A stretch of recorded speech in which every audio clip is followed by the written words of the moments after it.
What's up, everybody? Wes, Dead Air Knipe here with always Typical Lydia. Today's show, we're going to be doing the 2024 Christmas slasher classic, Terrifier 3. Ho, ho, ho. Season's Grievings. This is our Christmas episode, and I keep thinking of it as T3, Rise of the Machines, but I can't help it, right? It's the rise of the horror machine. We threatened you a little while ago after doing Terrifier 1 and 2 for our show, a film that many people wanted to have us review, and many people listened. Thank you very much. I got our Spotify year-end review, and those episodes, understandably, very popular. We've come back to do Terrifier 3 to complete the trilogy, at least for now, until it becomes a quadrilogy later. I'm very excited. I've really liked to follow these movies as far as their lore, their production lore. Sure, they have that little bit of scandalous nature with the lawsuit about royalties lately. A lot of movies in Hollywood or Hollywood adjacent aren't without some sort of gripe like that. You can't have some measure of success without someone being disappointed. It happens. It's not that I'm that interested in the intrigue of that scandal. I'm very interested in the arc that this movie has represented as far as a little indie movie that could, right? And the fan outpouring of funds, admiration, and the being picked up by Netflix and having a hot cash injection for Terrifier 3, and just how the effects have gotten better and better. I am so excited for 4. In that, it's supposed to be an origin story. And we've gone on a bit of a tangent here. I mean, it's not Halloween anymore. It's Christmas. It's Jingle Jangle Christmas, too. There are Santas, and there's like 3 different Santas to choose from. It's 4 Santas, really, if you think about it. And Santa everywhere. And Christmas decorations everywhere. I think it's more Christmassy than the previous 2 were Halloween-y. Sure, there's pumpkins and Halloween parties and trick-or-treaters and Halloween outfits and talk of Halloween on the radio throughout the other 2 movies, but I don't think it's as concentrated as the Christmassiness is in this one. Now, that said, it's maybe not the best Christmas movie ever. There's other better Christmas horror to choose from, like Silent Night, Deadly Night, or something like, I don't know, Black Christmas. There's better Christmas horror, more iconic Christmas horror, and I don't think this will ever enter that realm of the number 1 most iconic Christmas horror film, but it sure is fun. It is really fun. I also don't know if it'll end up being a bona fide Christmas classic like a Black Christmas or a Silent Night, Deadly Night, but I think that has more to do with the fact that it's part of a franchise that you can't really watch on its own without watching, at the very least, the second one. And this is a divergent to Christmas as opposed to something that is dyed in the wool Christmas. But I mean, that opening sequence is as Christmassy. Yeah, you think you're stepping into a fucking M&M's commercial. It's that Christmassy. Or a Coca-Cola commercial without the polar bears. Although a polar bear would be a believable addition at this point because they've really kitchen sinked this franchise, I think. Do you remember those old Canadian Tire commercials like give like Santa and save like Scrooge? I do. I love them. The production value was really high. Really, and they always got the same guy to be Scrooge. And I was just thinking about that recently in us discussing a couple of holiday classics. There's another reason why I wanted to talk about Terrifier 3, Lydia, is because I am very prophetic, as you probably know, and I love being right. So, fucking Nostradamus. I'm going to read you a tweet I have prepared for this episode, dated November 10th, 2023. This was my tweet. It got 1 like. I'm not big on Twitter. Okay. Yeah. But it did get Nobody 1 like. is anymore. Twitter's not big on Twitter. No, but it says this, and I quote myself: "The pearl clutching over Terrifier 3 is genuinely hilarious. That movie is going to make so much money." And did it ever? $2 million budget, 90 million plus profit. And that's all you need to know. Is when people ask, because we've discussed this 2 other times while discussing the Terrifier franchise. We're talking about horror fans who really don't like this I expect regular folks who only casually like horror movies to not like this. Horror people get really down on the Terrifier franchise. And I think one of the ways that you top something that is already ludicrously gory is, why don't you put it on instead of Halloween, the holiday for creeps and perverts lids. Don't I know it? And you put it on Christmas.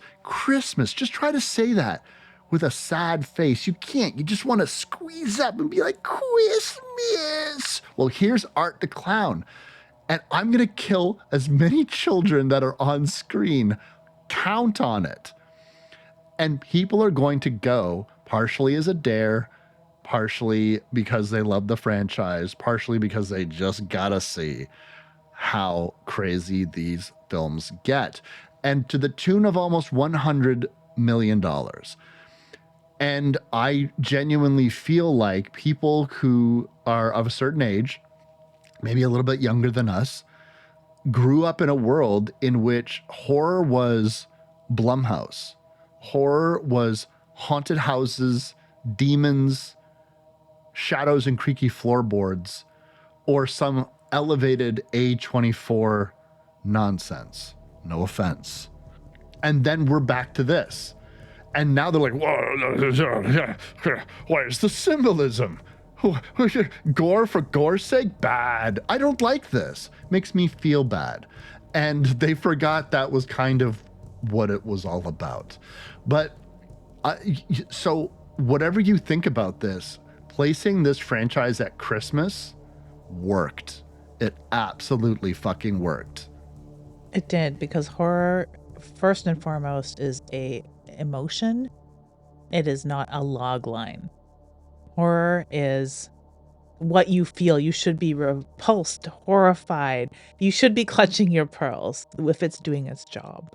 And I like that they supplanted this from our holiest of holies at Halloween to Christmas. It's sort of like the dreaded one too, because there have been some very good Christmas horror coming out, and it gets better all of the time. And I think it started when we collectively agreed that it was great to bust these Christmas taboos.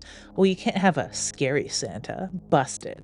But you can't have an axe wielding Santa, busted. You can't have like gifts used as weapons, busted. You can't have multiple Santas covered in blood terrorizing a neighborhood, busted. Like, and this movie takes all of those things. You have child deaths. You can't have Santa kill children, busted.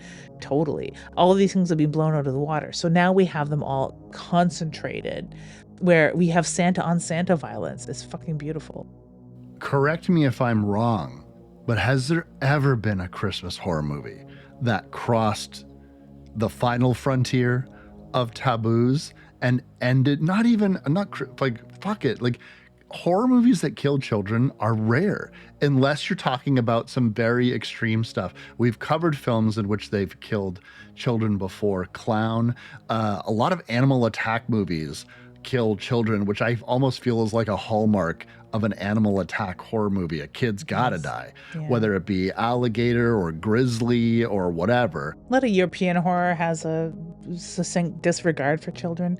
Black Christmas has a very young girl off camera, but it's still, they discuss it. That's horrific. That is definitely boundary crossing. But you are going to see kid carcasses in this movie. That's a good band name. Yeah, I get them on vinyl. But I think that I think that this was going to be the thing that people were afraid of, because you're right. Everything else has kind of been done, pardon the pun, to death. Not that we don't enjoy that, because a lot of those iconic Christmas horror scenes come from iconic Christmas films. And this film, making hand over fist, millions of dollars, outing other movies that are very big, important films that were in theater at the time, besting blockbusters, being on the tip of the tongue with everyone. Those Christmas tree sunglasses are probably the new haute couture.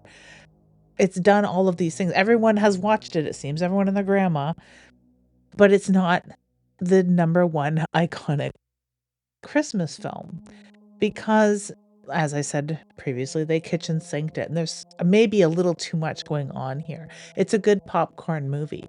And sure, it's a popcorn movie that made millions and millions of dollars and is definitely, without a doubt, going to spawn the fourth film.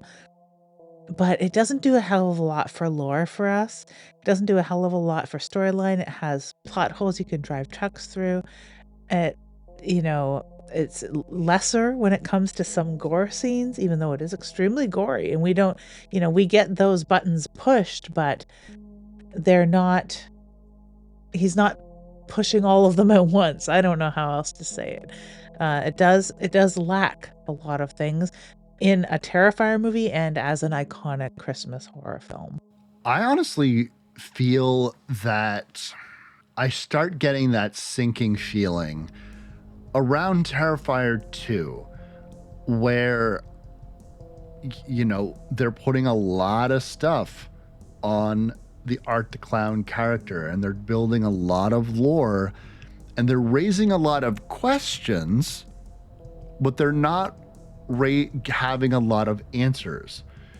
That will only take you so far. And I feel like there is something of a bit of a symptom to storytelling like this that is indicative of a lot of things for modern film franchises that are franchises.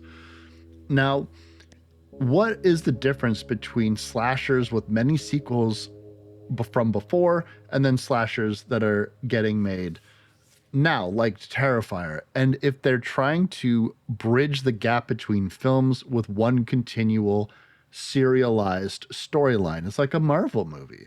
And one of the things that's kind of annoying about a Marvel movie, there's many things, but one of the primary problems I ever had with them and how I fell out of them was I always just feel like you're showing me something that's 2 hours long to tell me that I need to watch the next one. Nothing's getting resolved here. And this movie doesn't have an ending. So let's start there. And Terrifier 2 raised a lot of questions, but my patience for continuously raising questions over the course of what is now almost 5 hours of just movies, you're losing me. Don't worry, by 4 we're gonna finish it off. Are you?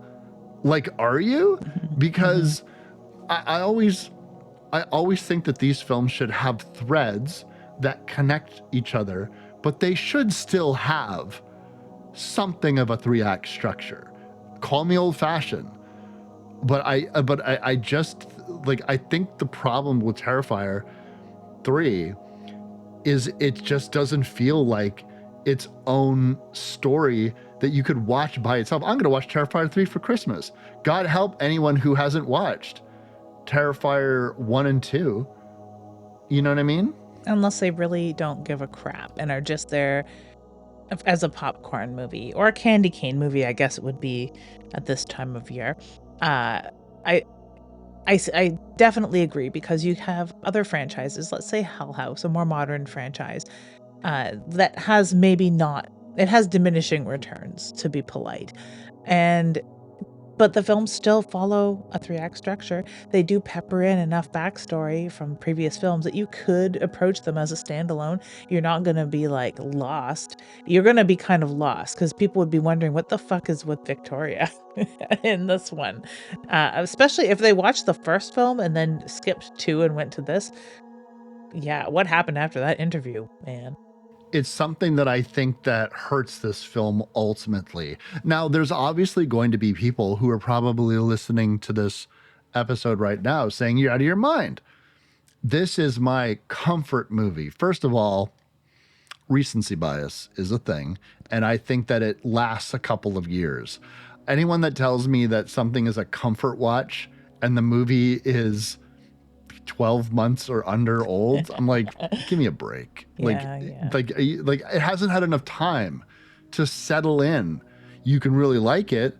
You can say this is a great movie, but it's like, I watch this every year. I was like, you watch this? What? There's been 2 Christmases since, including this one, since Yeah. this movie came out. This can't be your comfort watch. Not yet. I say no. But I don't know. That's just like, that's my only hot take for this. And I will say, I did really enjoy this film. And what I find the most impressive about the Terrifier franchise in general, we'll see if we could do it for the 4th one, but it just keeps going up. It is absolutely laughing in the face of the conventional thinking of slasher films, their sequels, and what modern audiences are willing to accept from their film franchises. Uh, it just, the second one comes out, it makes a boatload of cash. The third one comes out, it does even better. I mean, it's at this point where they seem incapable of failure. Now, does Art the Clown fatigue kick in by 4? I don't know. We'll have to wait and see. Or do these people do what in horror fandom they ought to be doing and giving a little bit more leniency to something like a Serbian film? That's a great question that Chris had while we were watching this is, does Remy Couture watch this and go, what the hell did I have to go through court cases for my film Inner Depravity when it was found on the internet by some do-gooder who notified Interpol that there was probably people being murdered and it was snuff films on the internet because his special effects were so good. These special effects are almost as good as Raymond Couture's work, who has a little bit more of a lived-in feel to his special effects, but he had to go through obscenity law court here at the Supreme Court of Canada because of horror movie effects. But this is all over. This is on Netflix. This is on Tubi. This is, available to anyone to watch. It is without a rating, though, which I find is curious. I don't believe it has rating whatsoever. I don't know if it was rated when it was in movie theaters, right? So I don't know. It must have gotten some kind of rating, or maybe not. I'm not exactly sure, but I remember going to see a different film and seeing the poster for Terrifier 3 and just thinking, oh my God, I'm so surprised that the theater is playing that. But you're right. I think with something like the Serbian film, again, context is everything. It's like you can show somebody getting ripped asshole to throat with a fucking chainsaw and have 4K renderings of his dick and balls getting chewed up by a chainsaw. But Art the Clown's a silly little guy. There's Clint Howard. You know him. It's fine. Now, in theaters, theater chains treated the unrated film as an R-rated film. This is probably Wikipedia turned AI by Google. That's the answer. So it's an unrated film. In the world I lived in, unrated films couldn't be shown in theaters. But I guess they make special Well, exceptions for this. They make special exceptions for this, so it's not held in the same regard as, Human Centipede 2 or a Serbian film or any other, like barring super extreme films, like more mainstream extreme films. You know, do people think that this is less gory than High Tension, which it is for sure, but do they still hold High Tension as traumatizing? Probably. So it's just so strange that they can bend so many rules. And it's not just asking people to bend rules. People are just very accepting of dorky little Art the Clown because he's a funny guy, like you say. the supernatural element takes a lot away. Think about some of the super gore schlock movies Yeah. that exist, and supernatural shit always gets way more leeway. Also, just for context, Reanimator, another very that was released to theaters unrated. Okay. So I think mainstream cinemas would be reluctant to show something like that, but there's always somebody that's willing to show it, particularly if you have an audience that would be interested in going. And especially these days, can movie theaters Yeah. really afford to not show the Terrifier movies? I will almost guarantee you. I mean, this fucking Terrifier 3 had a fucking popcorn bucket. You could buy Art the Clown and eat popcorn out of his Santa head while he like slices rats out of a woman's throat, and you're just like ha ha ha ha, and eating your from your Art the Clown popcorn bucket. So that has to factor in. But again, it's like the films that you mentioned, they're all serious and they all take place in a world that this could happen. Mhm. Inside, that could happen. That probably has happened. It absolutely has happened. Yeah. So but Art the Clown, that can't happen. Like portals opening from hell, that doesn't happen. Yeah, I So, think that's why I like the first movie so very much because it does broach that true horror feeling to me, which does not involve supernatural things. There's a huge argument always, and there will forever be the supernatural in horror fiction is a must to some people. Otherwise, it's just a tragedy. But I like my horror being very realistic because you need to elicit that horrific feeling. Not that I'm such a skeptic that I don't believe in the ghosts or the parapsychology, because I do believe in a lot of that. It just doesn't scare me. So, in this age of reason, plus, plus, plus, it's like the fourth age of reason now, or whatever. I don't see how people could really be that truly horrified by the supernatural because we have so many explanations for most things. So I don't know. I just find it so much more fun for me to have realistic horror. That's why I like true crime, but a lot of people can't handle that and don't consider true crime horror or high tragedy as a horror either. But I do, and A24 does because that's where a lot of their storylines go or come from, right? Is more realistic. It's just a lot more of a slow burn. yeah, I love picking an A24, but Mhm. fuck all of that. Fuck it all to hell with a sword. What is this movie even about, anyways? It's Christmas time. We got to tell them. This is about how you should tell your kids right now, if you have kids, that Santa does not exist. Don't fucking play this game. Don't play this, oh, Santa's up on the rooftop, or trying to hide the fact that they're like, 9 years old and still believe in Santa. I know people who have children who still believe in Santa. And on one hand, it's your prerogative, but on the other hand, you want your children to be safe, right? This movie is a really good example of a whole bunch of kids that believe in Santa that will do anything a crazy, bloody, stained clown will tell them to do because they fucking believe in Santa.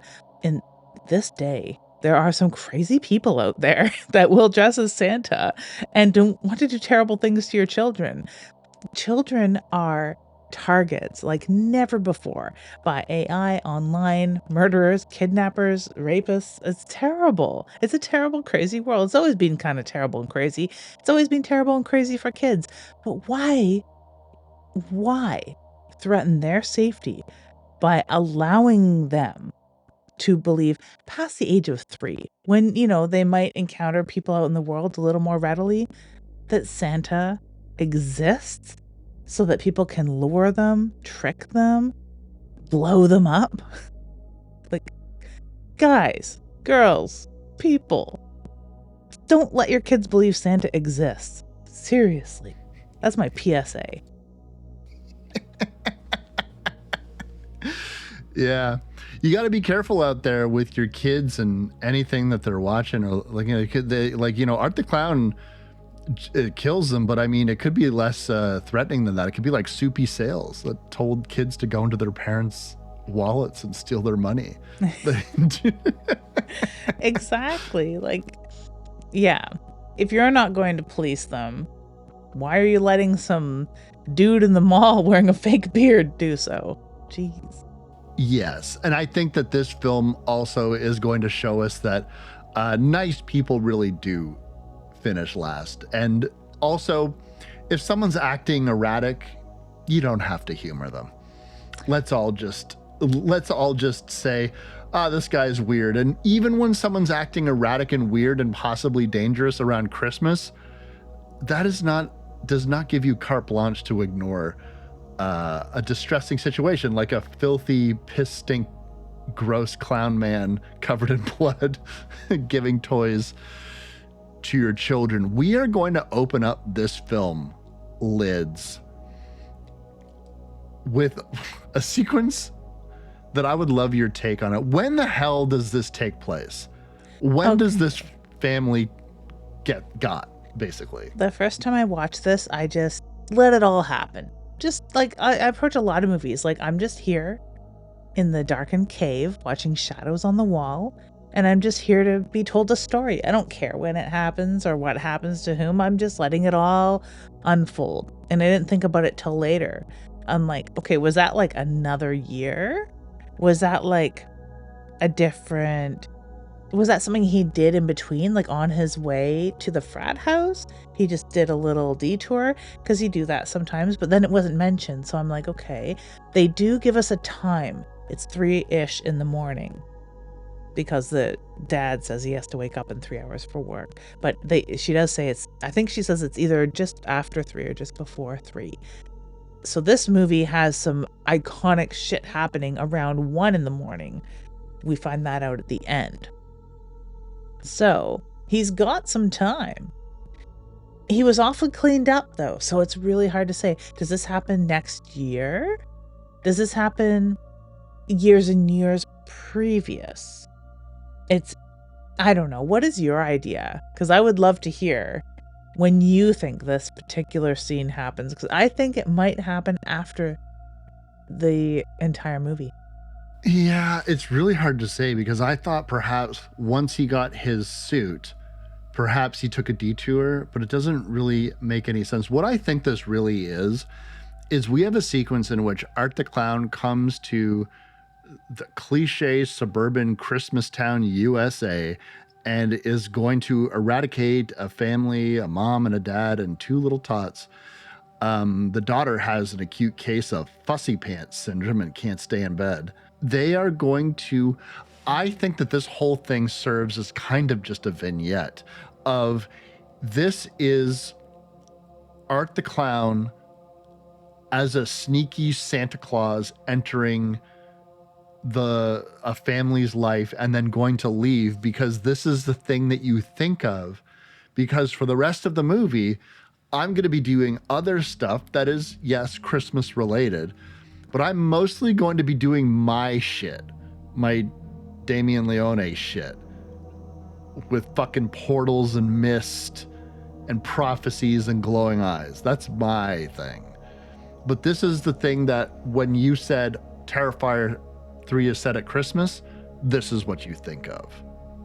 And this really helps set that scene too, because if you wanted this to be your iconic comfort Christmas watch as far as horror movies go, I really think you're talking about this scene. You're talking about the first 10 minutes of the film. This vignette, Absolutely. as you pointed out. I start my book, Night Phase 2, that I'm writing right now, with a scene like this that could take place minutes before the rest of the action or inciting incident or next chapter, or it could take place, somewhere in an interstitial that has been taken out of sequence, somewhere in the 3rd or 4th chapter, or it could have happened a year previous. Like, there's no real time frame given to it, because it just serves to set a setting, a scene, characters, introduce the mood or the tone. And this scene in this film does all of that really perfectly. Characters, not so much. We already know Art the Clown. There's no one else here that's of importance. It could serve as the source of a young boy's skull later on when that becomes important. But we don't know that. But be it as it may, like, we don't know when this happens. It's just very fun, very holly jolly, very cute, and reinforces my public service announcement from moments ago. Please don't let your kids believe in Santa, because you might have believed your daughter that there was someone on your roof that is about to break in here and kill your whole family in a very cool and bloody Art the Clown fashion. This sequence looks great. Mm-hmm. One of the things that I will say is they are fully out of the dregs. They have money to make this movie. They have time. They have experience. It is crisp, and Art the Clown looks dapper as hell in his little Santa suit, and those 40 whacks with the wet noodle, Bart. The axe shots are so great. The kills in the sequence are really great. They do kill children, and that is something that you're going to have to get used to while watching this film if that type of thing bothers you. But it's a movie, so I don't know why it would. But if the idea of special effects dummies that are smaller than an adult special effects dummy bothers you, then I could see why this would be hard for you.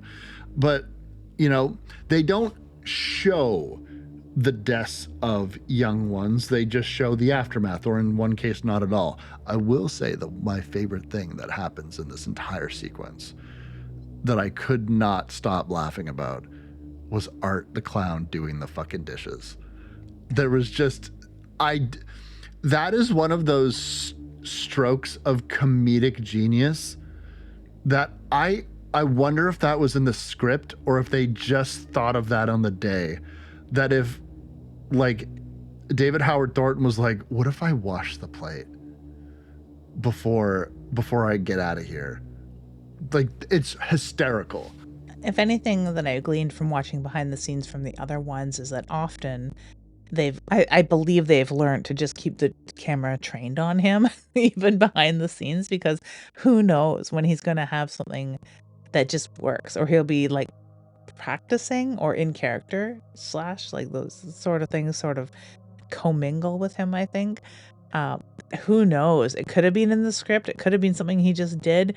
It could have been something that he joked about doing, something he did in dress rehearsals. I don't know, but yeah, it is super fun, and it cements him as a guy that we can relate to. And I love any scene where Art the Clown becomes somebody, no matter how blood spattered, we can relate to. Did you ever leave milk and cookies out for Santa as a wee tot? Did you ever do that? We did. And Santa also, in our house anyway, liked Crown Royal whiskey. Oh, I see. Yeah.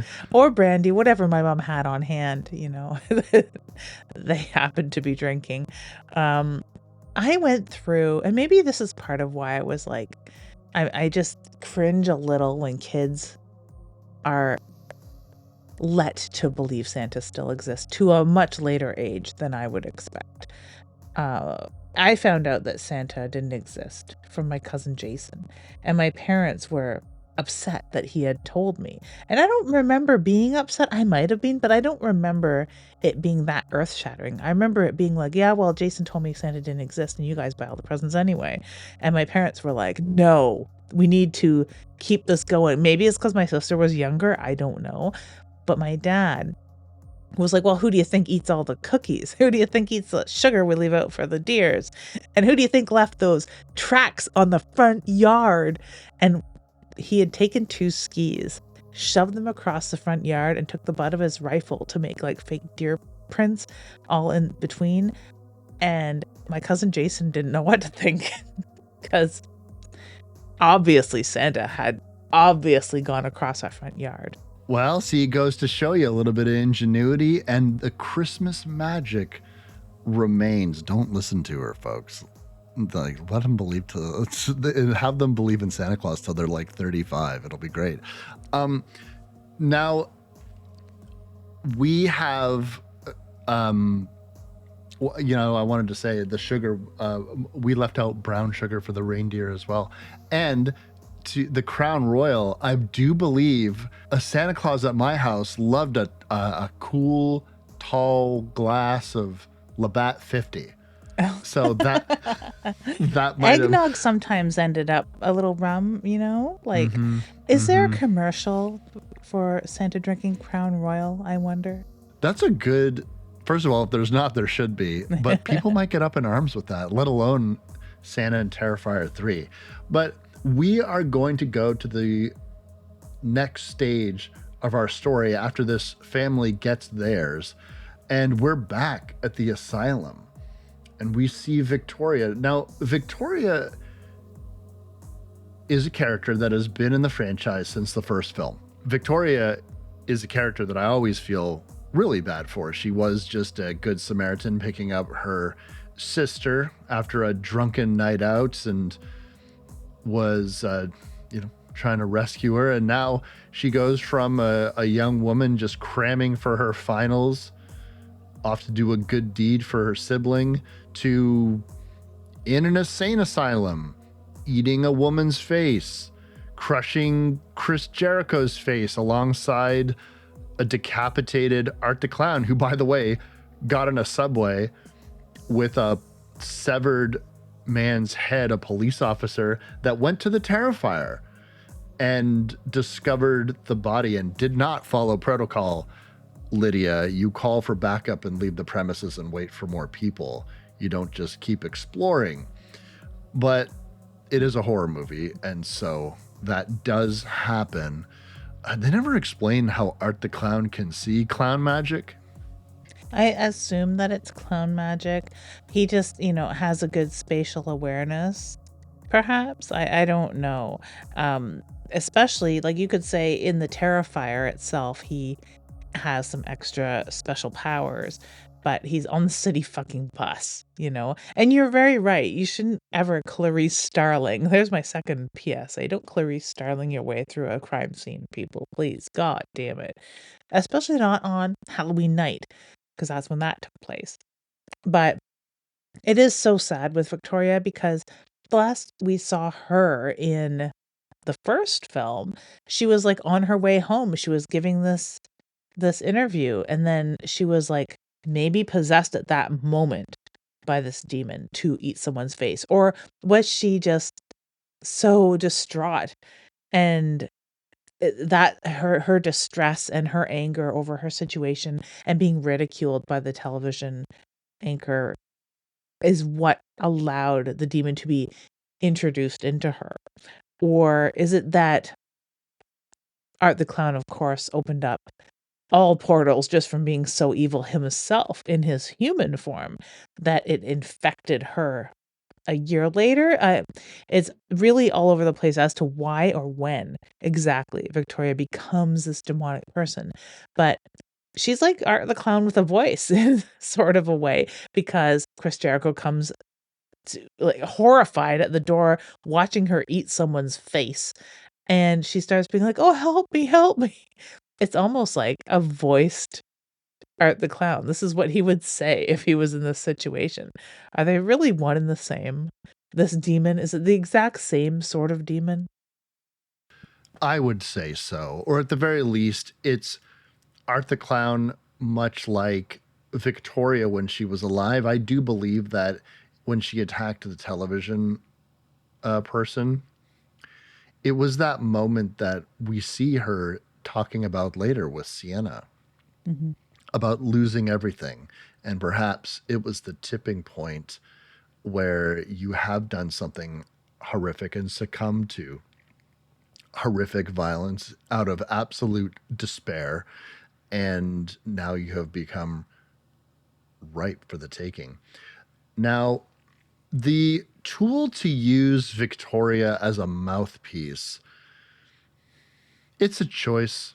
But I think that if you're going to spend as much time with Art the Clown as we do, I guess you do need to have a little business. You do need to have something going on in which someone can talk or Art the Clown can be with somebody. I guess like they feel that they need it for the story.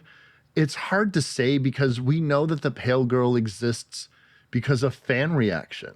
We know that that character was written into the storyline because a lot of women liked Terrifier and they wanted someone for those women who didn't necessarily want to be Art the Clown to cosplay as like more female characters to cosplay. So Yeah. now they have the Pale Girl and they had Sienna and lots of people like to cosplay them. And so it's great. You're answering to trends and paying attention to what your fandom seems to be asking for either directly or through their actions. So I get it. There's a part of me. There was a there was a Batman comic, and I'm sorry to talk about Batman comics, but in a horror podcast, but there was a Batman, specifically a Batgirl comic book series, and this wasn't Barbara Gordon, the Batgirl that everybody knows. This was a woman named Cassandra Cain. And the idea is that Cassandra Cain was trained without language. So they have no concept of words or what they mean. They can only interpret human body language. Their father trained them to be this way, and it made them so in tuned to how other people moved that they were this ultimate deadly warrior. And so that was their logic. And so ultimately this character was silent, and then they got their own series, and the writer pitched that out the window by the second fucking issue. One of the coolest concepts of the character, because why? I don't know how to write 22 pages of a character that doesn't talk. So I am prickly when it comes to decisions like this. I thought it was the What silent but deadly jokes that finally got to him.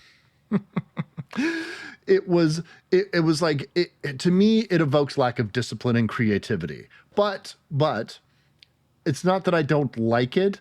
I just kind of sort of don't like it. Victoria is a cool character, but we are really here for Art the Clown, you know?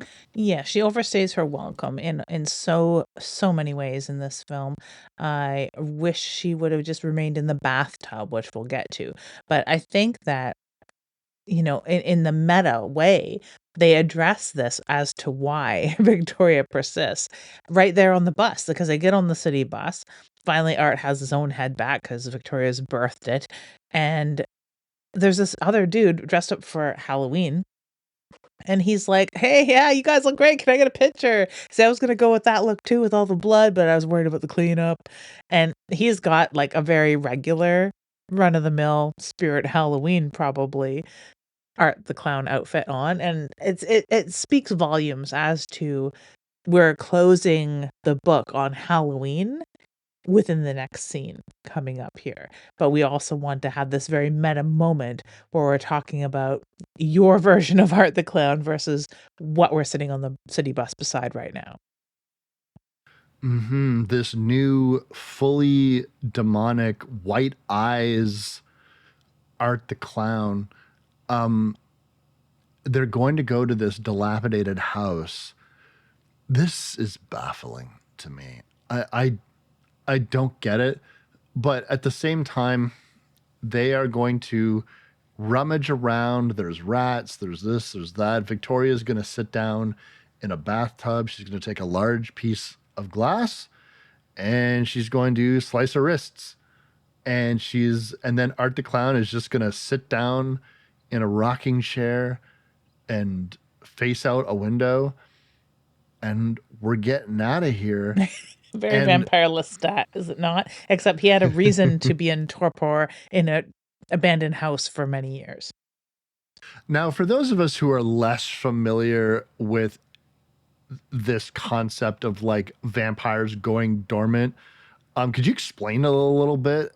for especially for me. So I'm like up to speed because maybe this makes sense. This will make the Art the Clown make sense to me. It would only make sense if he had a grievous injury to heal from, because that's a lot. Like Vampire Lestat, good example, burnt, dying, throat slit, like drained of blood, dying, a dying vampire. Crawls his way into usually underground, often it's underground, but in his case, it was just an abandoned house in the French Quarter, and he just sits there catching rats, staying out of the sunlight for a long time until his body can slowly repair a little bit, enough for him to get a little bit of blood from Christian Slater. Um, in Vampire the Masquerade, it's much the same. You need a lot of time. You could sit out an entire game just healing underground or whatever in torpor. And it is a very vulnerable time, far more vulnerable than, you know, at dawn in your coffin, a la Christopher Lee. It is vulnerable in that all your senses are sort of turned inward toward that healing as far as a vampire. I could pull out a vampire taxonomy textbook to talk about how different vampires treated, but it is often basically that they have had a grievous injury they need to heal from. Decapitation, stake through the heart, fire, sunlight, all those things can mostly be healed with time. And that's the other key aspect, is that it takes a lot of time. Now, in the Art the Clown torpor it seems that he's in, the time essence is translated with a interstitial screen. We know how much time has passed. We don't know, though, why. We have no idea why. He just sits down and goes comatose. There's no explanation. And that drives me, as far as a vampire lorist, fucking batshit. Are we to maybe suspect that while the head is attached, it's still too much of a grievous injury? He was decapitated, and in this process of Victoria birthing this head, is it just possible that it's still not enough time? He needs to go into torpor, as you say. If he had had a hard time getting there in the first place, I would swallow that, but he doesn't. It does explain his cranky disposition because he is fed up with Victoria and her bullshit immediately. And I wish that I would have persisted because I like cranky pants art, not liking Victoria, and I like Victoria being dead, quite honestly. Um, because I just find her inclusion, and plays a very key role. It's not like she's just there like the Pale Girl was.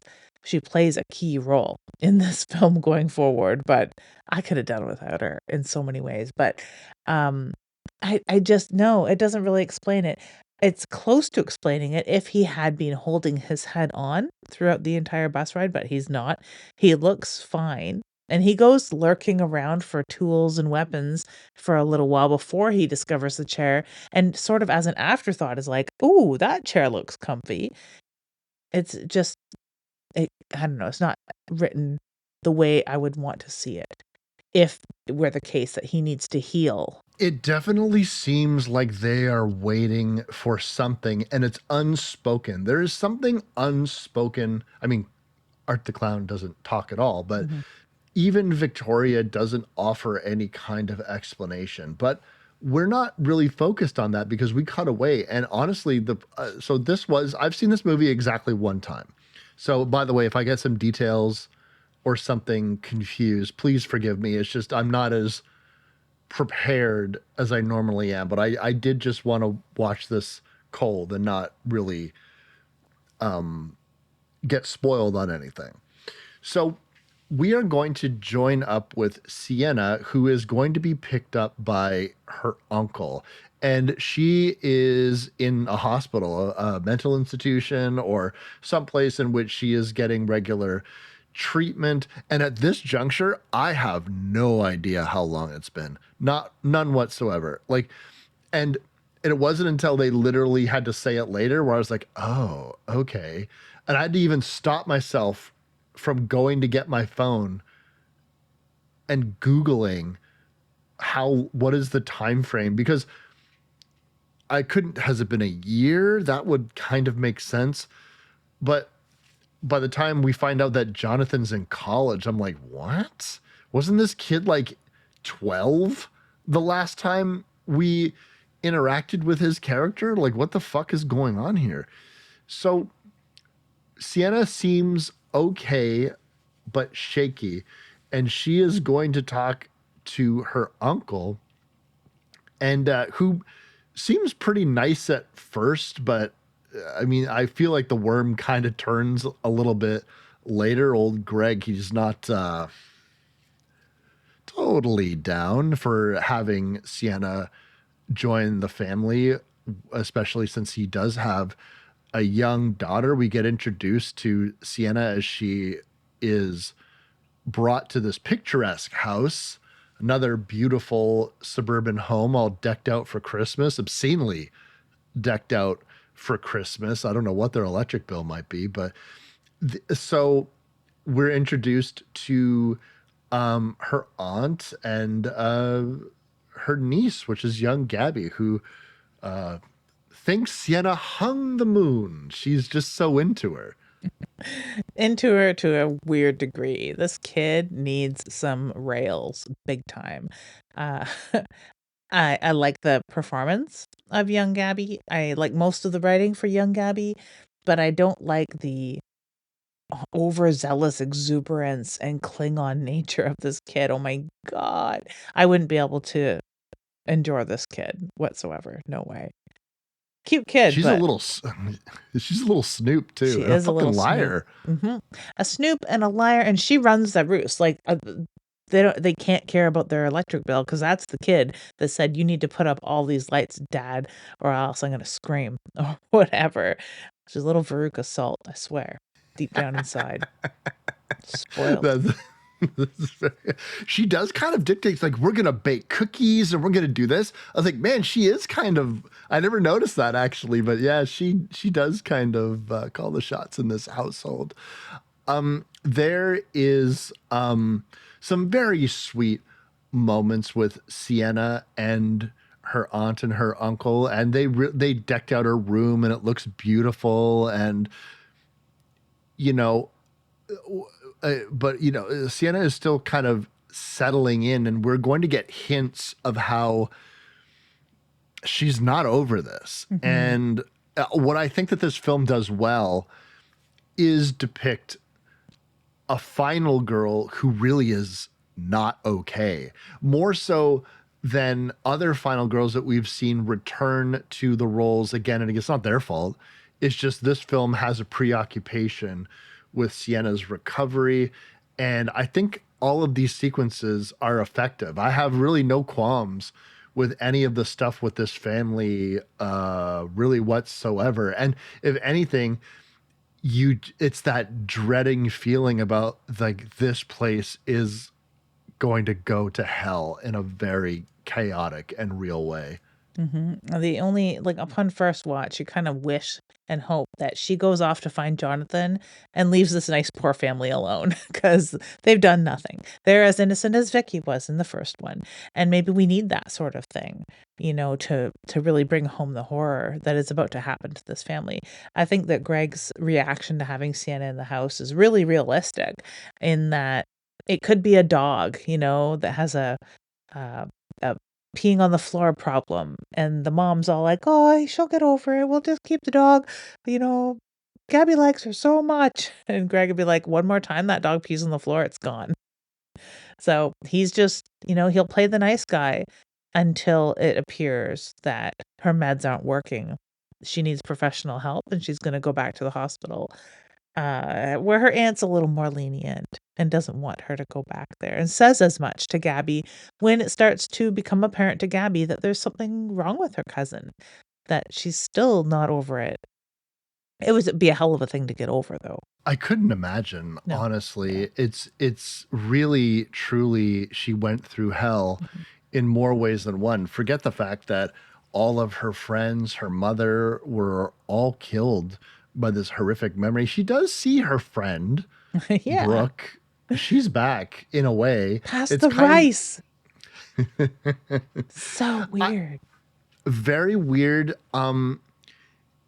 One of the strange things about this sequence, and it's a choice, is that typically speaking, when other films do this, sometimes, like, except for the most famous example that I'll bring up, but typically they'll Dutch their camera angle, they'll change the lighting, they'll let you know that something is really not right, and you are waiting for the character, in this case Sienna, to break. The other film that does this in a very matter-of-fact, casual way is American Werewolf in London. I feel like that's a very famous example of you are getting haunted by a victim. Now, in this case, a previous film, but we see Brooke, her chest is caved in, her head is bubbling, Mm-hmm. and because she got those, I think it was acid in her face.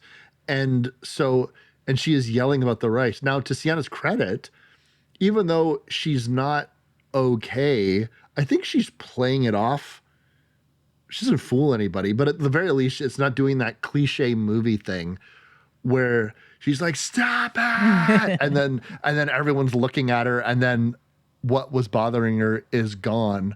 So I give the film a lot of credit for doing that type of stuff. And so then she runs off, and it becomes obvious that absolutely she is not over this. Mm-hmm. She's on medication, which is a bit of a given. I mean, I would expect her to be on some sort of medication to cope with this, no matter where she was in her road to recovery. Being of the Canadian medical and psychiatric system here in Mm-hmm. Canada, there's a very different outpatient method for psychiatric patients than just cutting them loose and giving them some pills. And like, she would have a doctor, a caseworker. She would have like maybe a halfway house situation where she wasn't just moved in with these family members. She would be like there on a trial basis or something, and it would all be very clear. Not this sort of like cut loose, here's your pills, see you later, good luck.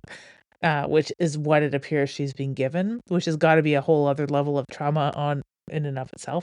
Her brother, who had been writing her throughout the time that she was incarcerated in a psychiatric ward, up until a certain point when he wanted to just get on with his life. He's also on medication, but they treat these two things quite differently, which I think is weird.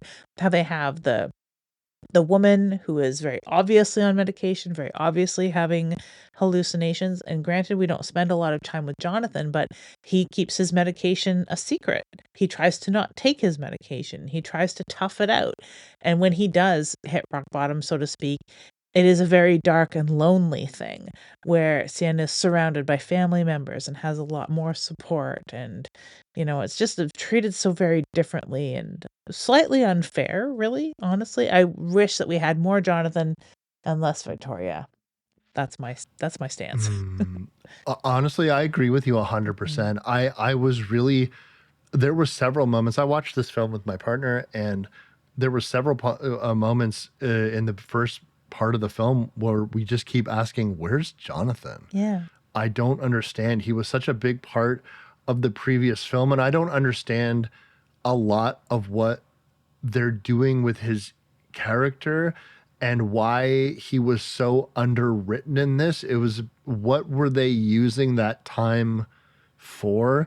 This is a slightly shorter film, and I know I ragged on the runtime of Terrifier 2 because a slasher movie that's over 2 hours long is cuckoo bananas as far as I'm concerned. But I honestly feel like, all right, well, if you're going to make this over 2 hours anyways, Mhm. then can we include some more scenes with, I liked Jonathan. I liked the dynamic he had with his sister. You made me like these characters, and you got him to the third picture. And I understand that he had written Sienna every day when they had first gotten out, but he's so chilly towards her. He's so Yeah. disinterested. There's no explanation. And you're right, they do he does take his medication, but he takes his medication the same way that people take heart medication in movies, where they're about to have a heart attack and they pop a pill really fast, and then like, okay, no heart attack. I like instantaneous pill healing. And so I guess when he's going to have a mental breakdown, he just pops a pill really quick. The most we get of Jonathan really is we spend time with his dorm mates and Yeah. his dorm mate's girlfriend, and we find out that he's a bit of a minor celebrity. And this is where we get a bit of the sense not only is Jonathan in college now, but Mia, who is a true crime YouTuber. She doesn't do a podcast, but it's like a video podcast. Not like us, we're pure audio. Because I don't like to fix my face up for you guys. No, but I but she's got a trashy true crime podcast. It's kind of like where they're just throwing out accusations and all kind of stuff. Although she did come to Sienna's defense.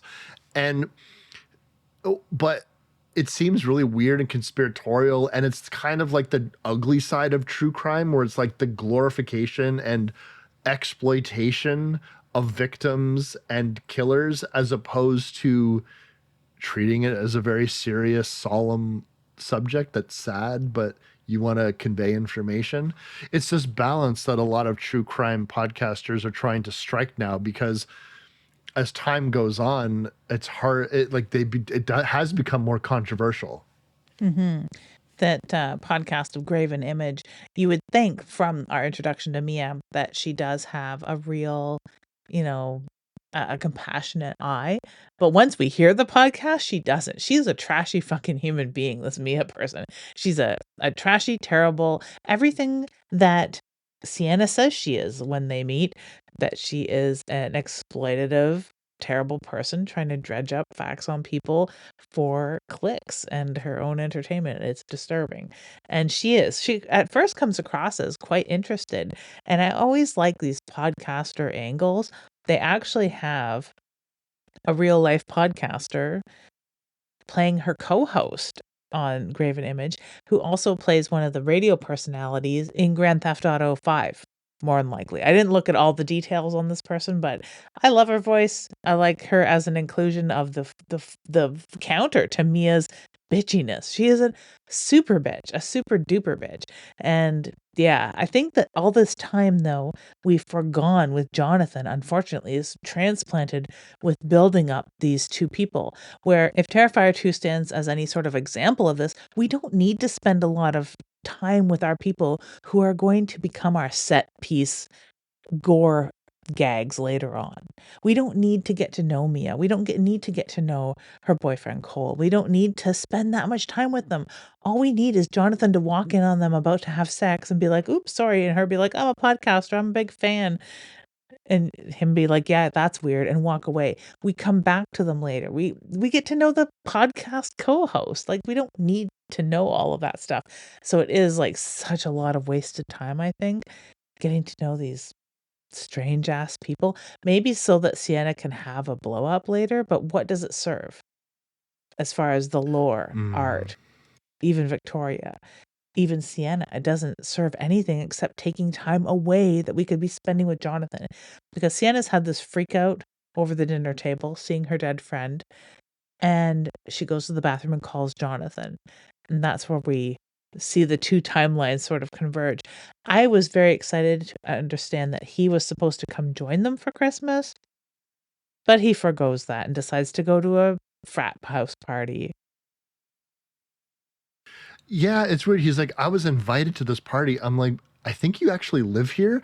Is it counting as you getting invited to the party if it's just in a building that you happen to dwell in? I think that when it comes to this element of the film, they jump around so much. It seems like there's scenes that are just straight up missing. Mm-hmm. And I would wonder if they just threw pages out in the interest of time, or again, if we're just trying to flesh out more characters.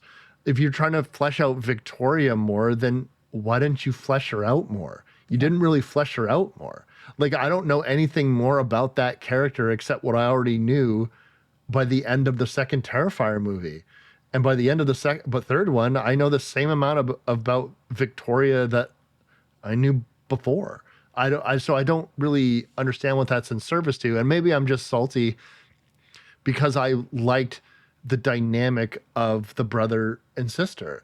Yeah. And all right, if you want to show the dynamic of, you have Sienna having her conversation with Mia, and Sienna gets the sense that it is for clicks, and it is just, she is compassionate because she feels she needs to sound compassionate, but it is kind of a con because she also wants to get big. And what would be bigger? She's already had several episodes about the Miles County Clown incident. So why not have two survivors of Art the Clown on the show? Because she already tried to jockey for Jonathan to be on the show, and Sienna Shaw. Oh my God, that's even better. And so if you wanted to work that angle and really, really dial in on that story, I think that's interesting because it does talk a lot about modern society and how we tend to exploit people who have been through terrible things. And it goes into an angle that I've always loved about slasher films is when they treat the aftermath of these horrific events seriously, where people are traumatized because these are traumatizing things that happen. Now, I'm all for a fun slasher where it's like, "Where's Billy? He's gone. Let's go." Like I understand why you would do that in a movie that's 90 minutes and standing alone, but this is over 2 fucking hours long. Yeah. Why don't you just pull the taffy on scenes that are very interesting, but you're gonna, frankly speaking, waste time doing other stuff. But that's not to say that it's all dog shit, because we do have eventually Art the Clown action by himself. Yeah, we waste the time doing other things. We waste the time going to a bar dressed as Santa. But first, we have a resurrection. This 5 years later, he's been in torpor, almost vampiric healing powers, and not unlike my favorite character in the Terrifier franchise, Mike from the first one, who is spraying for rodents. We have two demolition experts coming to take care of this house that Victoria and Art have holed up in for question mark reasons. But their presence wakes them up again. And we get some pretty horrific Art the Clown, some very grotesque Victoria coming back to life and killing these two guys. So it gives them wheels for one. It really does, and we're back at it with two maintenance guys getting the business. I wanted to see, while I was watching the film, I went to my partner and I said, "Now let's play who gets off easier." And unequivocally, the one that Victoria kills, because he just gets a simple old filthy, because she's in a bathtub full of muck. I don't know how that happens within 5 years, but it does. And so she, it reminded me of that scat shack that you used to talk about from the It does. abandoned. It reminds me a lot of the Scat Shack, where teenagers for decades have pooped in a bathtub. It was disgusting. It was so disgusting. But it wasn't as mucky. And it's not her bodily fluids because she's still corporeal. She still has all of her pieces and such because she gets out of that bathtub to come and get off with a shard of glass, which grotesque. Very, It doesn't make a very lot of sense weird. or fit, the sexuality being sort of injected in this. She is a demon, though, so all bets are off. There's a preoccupation with Victoria on her looks, which I think she's constantly making reference how, like, no one, I was so hot, no one wants to fuck me now. I'm like, what is this all about? Like, the pale girl was never disfigured by Art the Clown, and the pale girl's the one that's talking. Yeah. So why I don't get it. Like, but whatever. Like, it's not that big of a deal. She does masturbate with a glass shard. It's pretty gross. It's not very graphic, but you know what she's doing. Well, Art the Clown splits this guy's head. It's pretty cool. It's a good graphic effect. There's some CGI blending in this that I don't think works all that well because it has an acute case of floaty eyes. Mhm. Like, you can kind of tell when things are just kind of like floating in front of prosthetics. And it doesn't look great, but I think that the most time when they're sticking with their practical effects and not trying to fudge anything with CGI. I think it looks pretty good. People are these kills are pretty graphic, and again, Art the Clown is he's not covered in muck. He gets to stay clean as opposed to being covered in cobwebs like he's an old Vincent Price movie set. But it does bring us to this evolution of Art the Clown from Halloween clown to Christmas clown. I like that he does take his one finger and another finger and do the shame, shame, shame motion toward Victoria, because it is shameful for them to try and co-opt the "Let Jesus fuck you" scene from Exorcist. But we go to the bar because that is where the real holly jolly Christmas spirit lives. And that is also where mall Santas live after hours.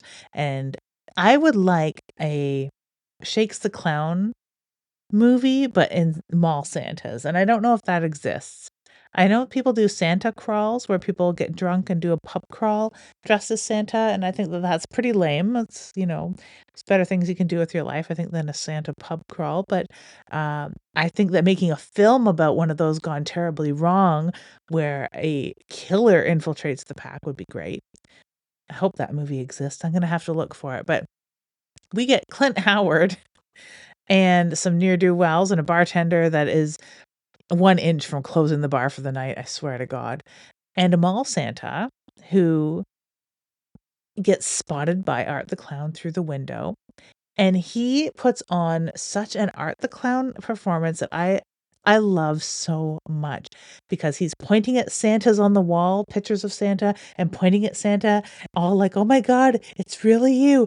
You're Santa. Oh my god," and he's so excited. It is such a good mime act where there's no question. He loves Santa. He's excited by Santa. He thinks Santa's real.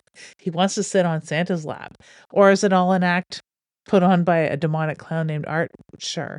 But he convinces me that he is happy and excited to sit on Santa's lap and pee. It's always with the P. There is something undeniable about this franchise, and that is David Howard Thornton's Yeah. ability to play this character. Yeah. This is the magical pixie dust. This is what people are coming to see. If this performance doesn't work, this movie doesn't work. Mm-hmm. Period. End of story. And that's been true from the first Terrifier film. And you had told me that based on what you had seen from certain behind the scenes stuff, that a lot of this seems to be just allowing David Howard Thornton to just go, to just leave the camera on and allow him to do his thing. And I think that, I play the long game in this life of ours. And I think about years from now when this is going to probably encounter the same problem as A Nightmare on Elm Street came into problems with, where how do you recast Freddy Krueger? And the problem is you can't. You could recast all those other guys because it was a stunt person performance with acting chops. Like, I'm not going to take anything away from all the great actors that have played Michael Myers and Jason Voorhees and people like them. But the one they can't do, they tried. Oh, yes, They did. tried, and it did not work for most people, except for annoying contrarians. And now it's like, what do you do when Robert Englund himself is, too old to play the part? What do you do when David Howard Thornton, who's already in his mid to late 40s, how do you get him to, how do you recast Art the Clown, right? I don't know if you can. And these moments where you're like, how the fuck can people watch these things? This is how. Silly Christmas interaction in a bar, Art the Clown. This is how you get people to watch this fucking movie, because it is raw entertainment. Mm-hmm, mm-hmm. It really is. It has all of the things you love about Art the Clown. His foolishness, his childlike nature, his peeing on people. He's not so much with the scat this time, but yeah, he pees on Santa's lap, which is hilarious because that happens to Santas. I mean, we have the peanut gallery of a drunk in the bar, just reacting to this. I like that Santa keeps calling him Clowny because he doesn't know his name. He doesn't know this is the Miles Clowney clown. You would think that everyone would find him totally recognizable given his notoriety, but maybe enough time has passed he's not. Maybe it's not top of mind at Christmas time, right?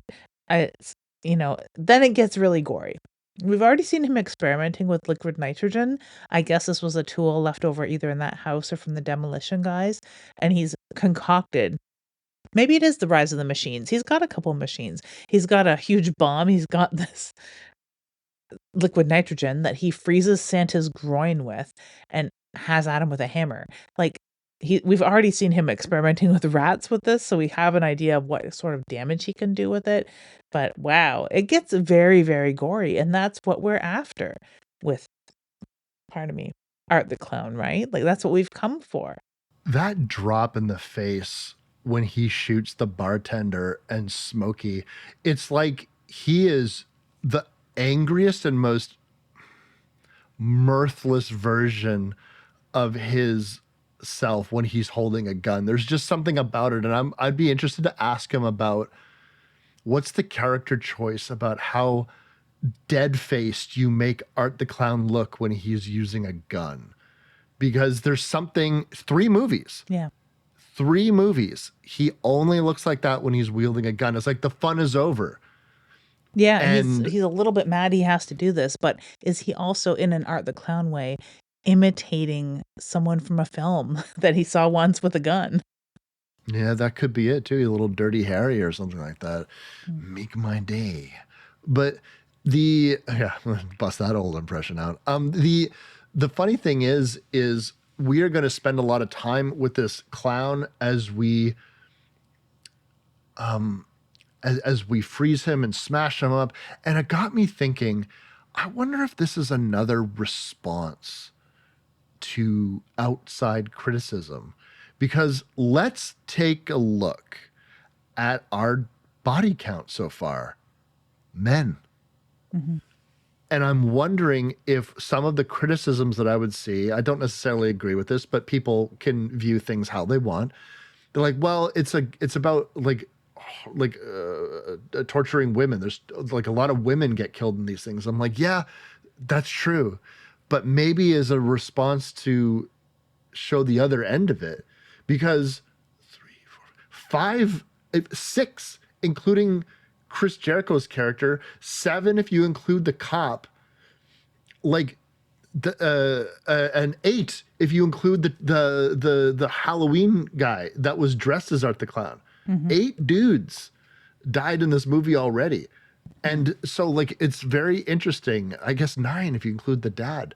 So like there's like and I'm not saying this was top of mind, but since Damien Leone is so responsive to seemingly everything in how his films are perceived, I just couldn't help but wonder if this was part of it. Do you think? I wondered that too, and I also thought like maybe it's just a reaction at the horror genre at large, where we often see like whether a woman or a man gets cut up and killed as your set piece horror.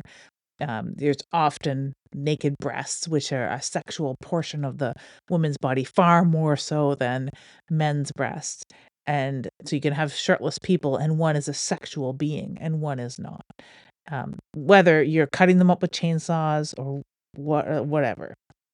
And there's very little sexuality at all, even with toplessness within this franchise on women's behalf. But not only do we not get a lot of women dying at all, like basically one, two eventually, but we don't get anything that's like remotely sexual.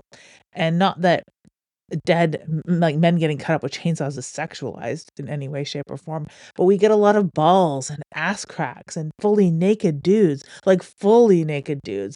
We get two huge displays of dick and balls right in our face over and over. And that's something you don't often see in horror, even if men are being victimized or cut up or are naked when they're being cut up. You don't usually get full frontal dick and balls, and it's usually something to write home about when you do. And this one, you get it twice, which could be a response to his movie specifically, or specifically how much time we spend in a girl's bedroom in the previous film, in a glorious scene that surpasses anything in Terrifier 3, really, or a response to the genre entirely. I don't know. It's really hard to tell. It's interesting though to think about, and it's just something that just kept creeping into my mind as I was watching the film. Mhm. When we return to Sienna, we also need to know that she has been getting this lore from her family fed to her by her brother, who in correspondence would talk about his theories about how Art the Clown and what happened to Sienna and the sword and her in that box in the Terrifier, how this all seems to be related and how their father had prophesied that this would happen. And we get some flashbacks that could be dream sequences or legitimate memories or hallucinations. We don't know really. I think it's a combination of both. Mhm. But we're going to see Sienna as a very young girl with her father, who is a comic book artist, which I think is appropriate. And he is going to say she is going to complain to him that he promised her that there was going to be a girl in his next comic book, and he points to what, a topless woman in danger, and he said, there she is, there's your girl. And she rightfully points out that doesn't count, and so he acquiesces. All right, the next time I'm going to make a character and she's going to be awesome and she's going to be just for you. And we are going to see him create the angel, the Valkyrie style character that we know from the previous film that Sienna would dress up as for Halloween and spend the majority of the film and all of her battling Art the Clown in this costume. So we get to see the moments in which she first encountered that character and was able to give it a name, but we don't know what the name is. I do like that she still has to have a sword. You gotta have a phallic instrument in there. She can't just be a superhero of her own accord. Has to have some sort of dick to penetrate with, right? But without getting fully feminist about it.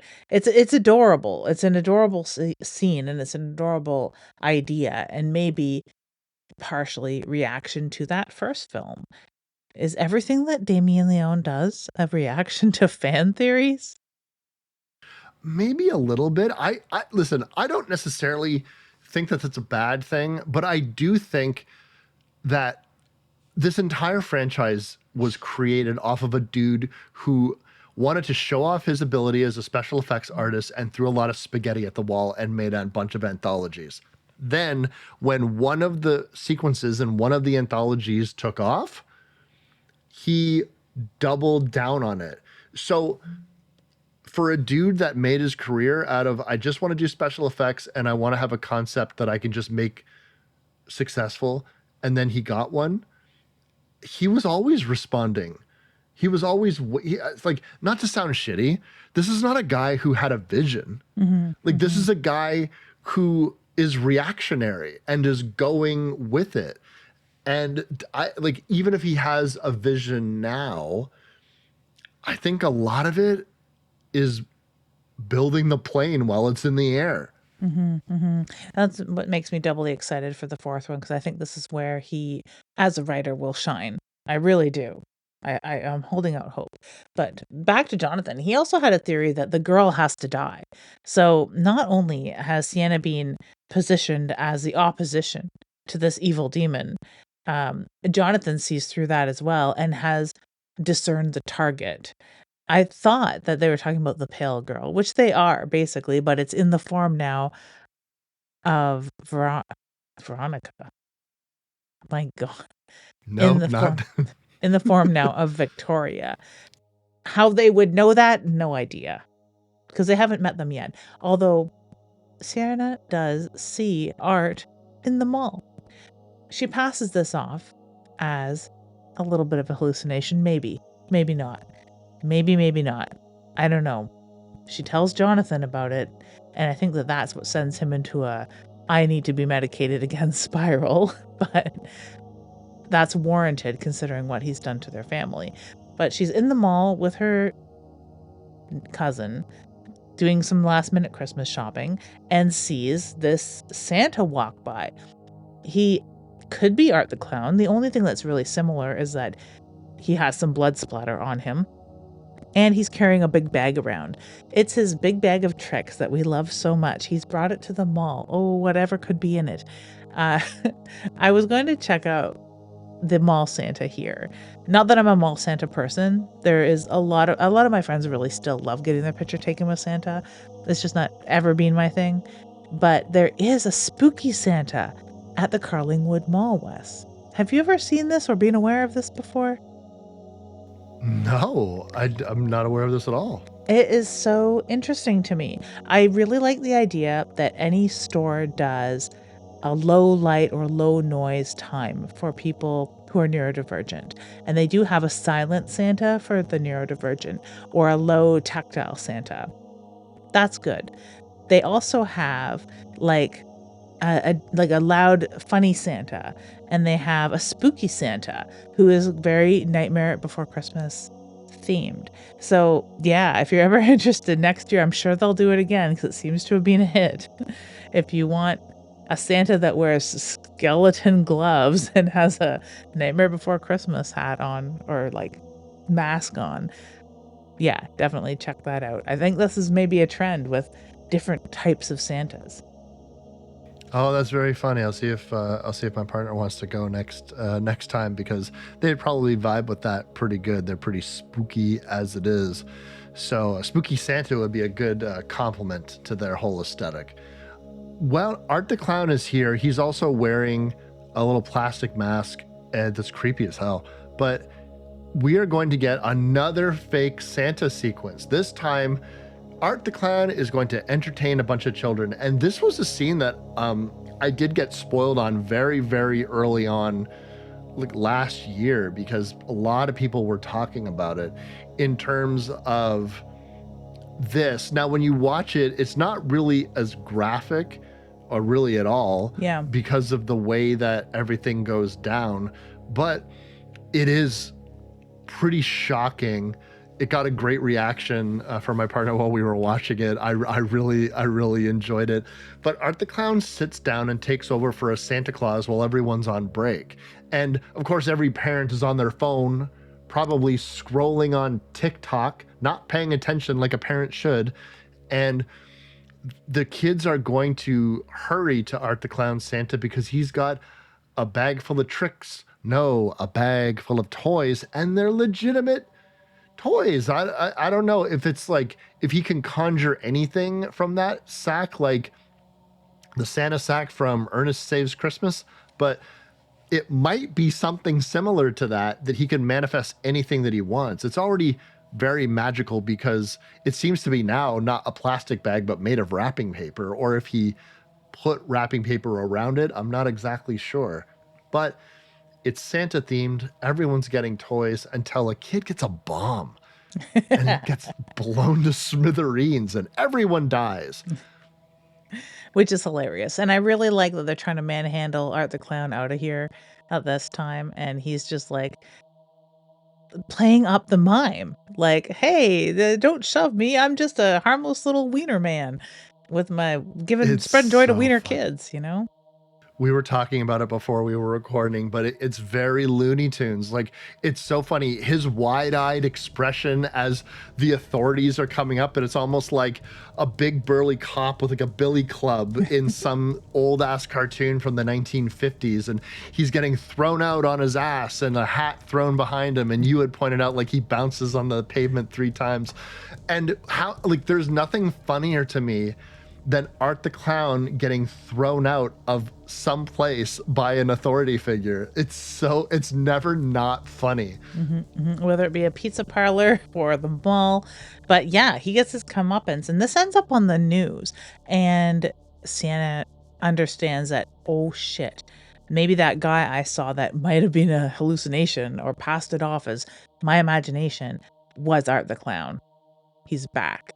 And this starts sort of the second sequence of all of this, where Sienna has to go and talk to Jonathan.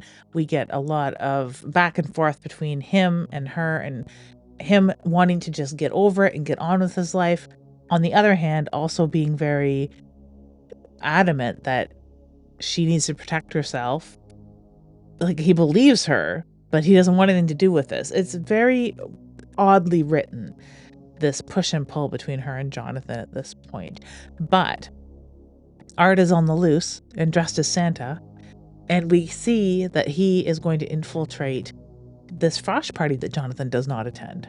And this is where we are going to get a sequence where it's effectively bonus bodies. And we did spend so much time with Cole and Mia, who had their faults, but ultimately just seem like young people in a slasher movie to me. Like, they're not like particularly egregious, but this is kind of the set piece kill that a lot of people reference.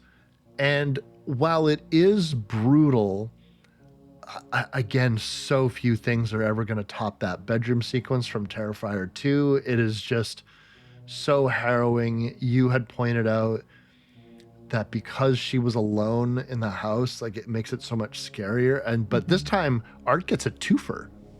He does. And I think that helps make it seem a little less insane, because his attention is split. And maybe you get that false sense of like one of them could get away. I don't know.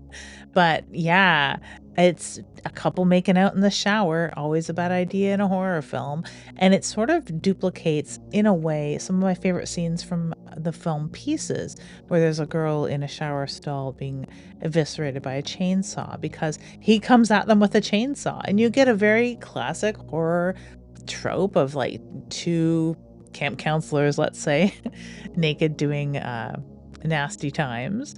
And all of a sudden they hear like the chainsaw or the killer approaching, and it's the sound of this chainsaw where Mia is like, oh shit, something's wrong. She only has a second to think that before he comes smashing through the glass of the shower stall to kill them both. And it doesn't seem to take as long either as the bedroom scene in Terrifier 2. It seems to be over pretty quick. And while the effects are amazing, there's one point where Cole has had a chainsaw injury to his knee, and he goes to take a step, and you see the broken bone give way, and it's very gory, very, very well done. But it seems to be so quick. We're not lingering on any of this. We're not being able to appreciate the gore effects the way that a gore hound would. We just aren't given the time. And it's weird, because we have wasted a whole bunch of time in other places. We waste time seeing how Art got there in the van. I don't care how Art got there. I would much rather see more chainsaw injuries. I never thought I'd say that sentence in my life, but here we are. The close up on Cole getting the chainsaw up his ass and then basically bisected vertically, very grueling, very graphic. I think you'd be hard pressed to find anyone that wouldn't agree with that statement. And then they cap it all off with a bloody blood angel for fun. Yeah, kind of ridiculous. Art the Clown. Yeah. Right there. This is where, it would lead into the video game in a certain way, which I've gotten to see a little bit of it played. It's that sort of weird slapstick video game thinking on behalf of Art the Clown that we do appreciate. And his little horn. Even Victoria was driving him nuts with the little horn, but if only he had the little horn in this scene, that would have just been chef's kiss. That's true. Another weird thing that they don't spend any time with is when Sienna is fully freaked out and wanting Jonathan and thinking that they should prepare for something just in case, because she did feel like she saw him at the mall. The sword, she buried it at the Terrifier, and she says, I got to go to the Terrifier and get the sword. She is going to return to the house with dirty fingers soil covered fingers and a neatly wrapped box, and she's gonna put, as if we don't know what it is, but she's just gonna put that sword underneath the tree. And it's so funny because it's played off as if we don't know what it is the entire time. Maybe that's like that not true, not what they were going for, but it's certainly strange to me. They didn't. I was like, all right, you don't want to go back to the Terrifier set because I guess you would have to rebuild the Terrifier set, assuming the set is gone, which it probably is at this point.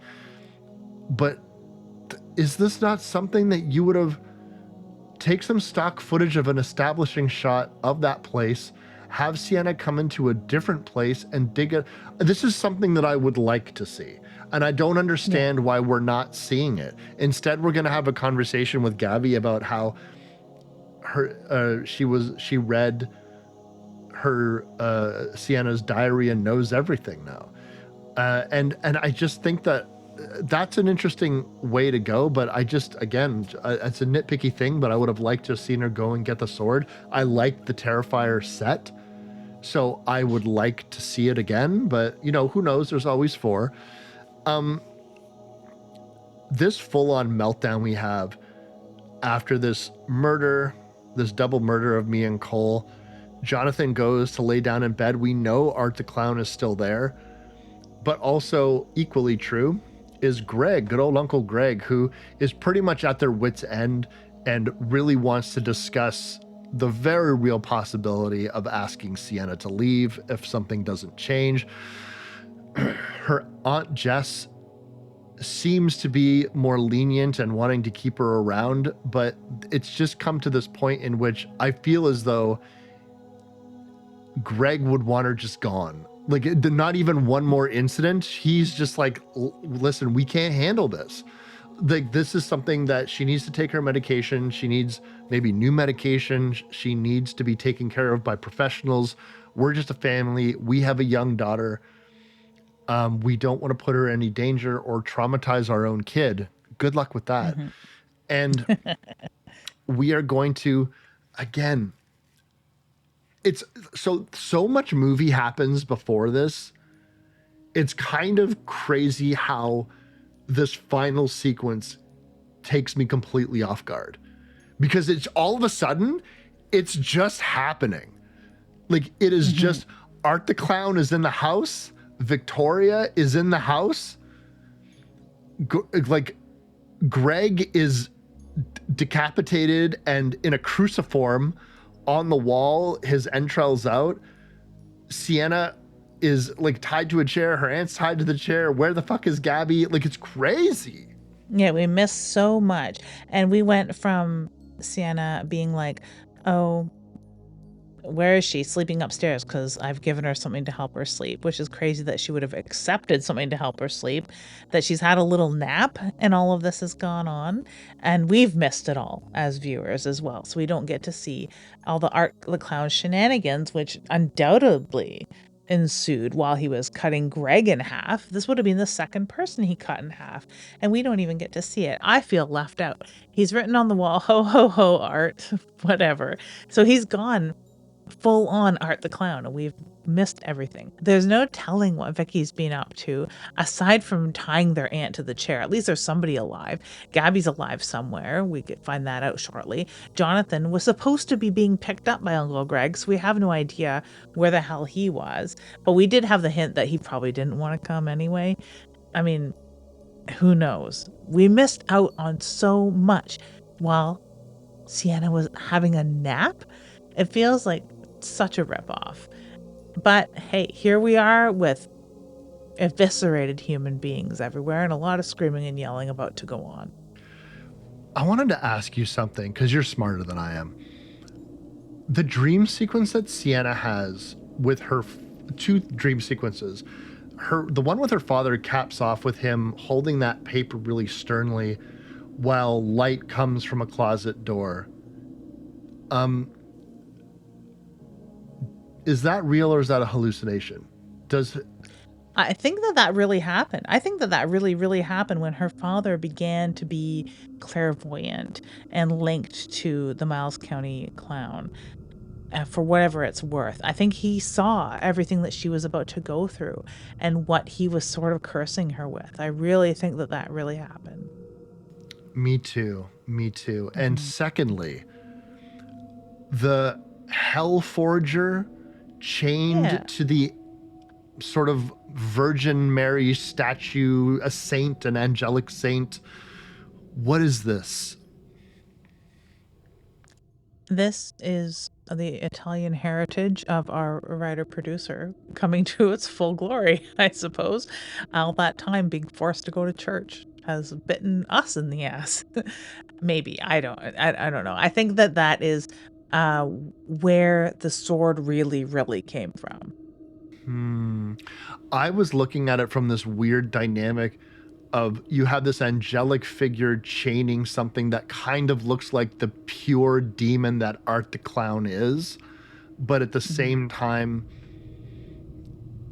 same time, it's forging the sword, the armor, or whatever. And I'm like, I can't quite put my finger on, is this supposed to indicate that she is walking two worlds, heaven and hell?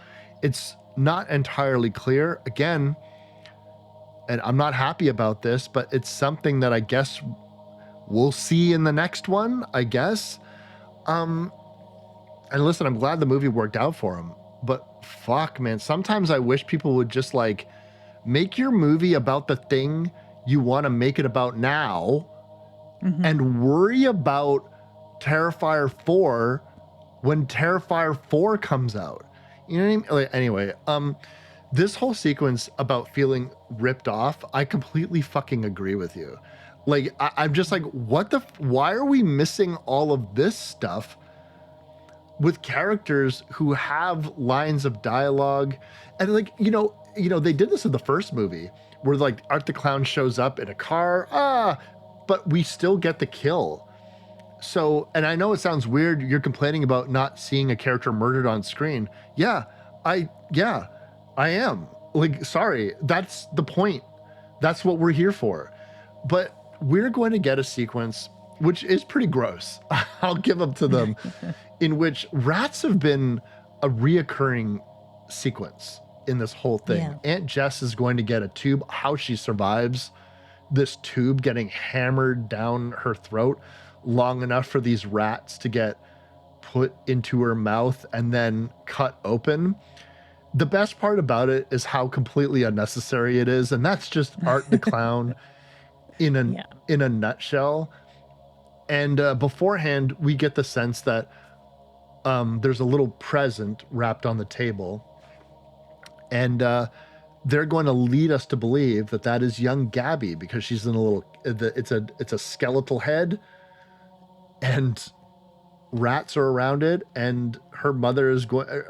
Aunt Jess is going to give a message of vengeance to Sienna. Kill them all, make them suffer. That's what her aunt says to her. Hey man, I don't have kids, but I can totally relate. I can believe if somebody did that to my dog, I would probably have the exact same reaction. That it is not Gabby, because Gabby poof is there basically. Comes around the corner, so to speak. Wakes up from a nap too, maybe. Yeah, it was a little bit of a ruse to provide maximum torture to Jess, dying with this knowledge, that false knowledge that her daughter was already dead. Now we know the truth, and it's gonna turn into a brief fucking sequence from Sailor Moon as Jonathan, like, I'll see you there, I love you. Again, it's because Art the Clown puts the glasses, Jonathan's glasses, on this skull. I still maintain, and I know you agree, this skull could seriously belong to anybody, and it's their discretion what they want to do with it. We have no body. We have no evidence that this is Jonathan. If I was Elliot Fuller, I would be annoyed that you called me. I like, all right, I'm that actor. If you want me to die in this film that I'm returning to, I don't even get a death sequence. I don't even have to be there. you're going to show me a prosthetic head and I'm going to be at home.